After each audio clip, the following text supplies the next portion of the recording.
Arawinda Kirana dituduh jadi pelakor, Lama Bungkam kini buka suara. Lama Bungkam Arawinda Kirana akhirnya angkat bicara terkait isu diduga jadi selingkuhan suami orang. Pasalnya, beberapa waktu lalu isu tersebut mencuat berawal dari curhatan seorang netizen yang diunggah ulang di Twitter. Dari postingan itu, seseorang membagikan kisah perselingkuhan pada 28 Juni 2022. Meski tak menyebutkan detail sosok pelakor rumah tangganya, ia mengatakan jika si pelakor adalah sosok aktris pendatang baru. Nama Arawinda Kirana pun mencuat diduga sebagai orang ketiga dalam rumah tangga orang.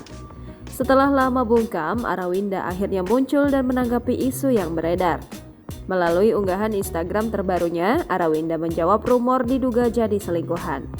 Arawinda menyampaikan permohonan maaf karena ia baru muncul setelah sekian lama bungkam. Arawinda mengaku bahwa rumor yang beredar selama ini tidaklah benar.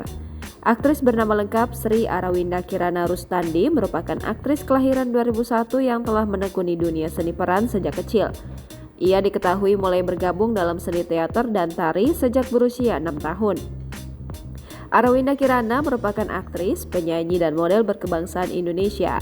Ia merupakan anak sulung dari dua bersaudara dari pasangan Nur Aryo Bimo dan Menor Aryo Bimo. Arawinda lulusan Sekolah Perkumpulan Mandiri pada tahun 2019.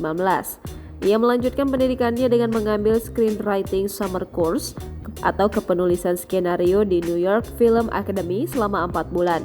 Kemudian di 2020, Arawinda Kirana menempuh pendidikan perguruan tinggi di Institut Kesenian Jakarta untuk jenjang S1 dalam program studi televisi dan film.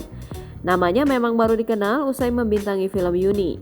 Perempuan 20 tahun ini memiliki akun Instagram Arawindaka dan tercatat telah memiliki 60.000 lebih pengikut.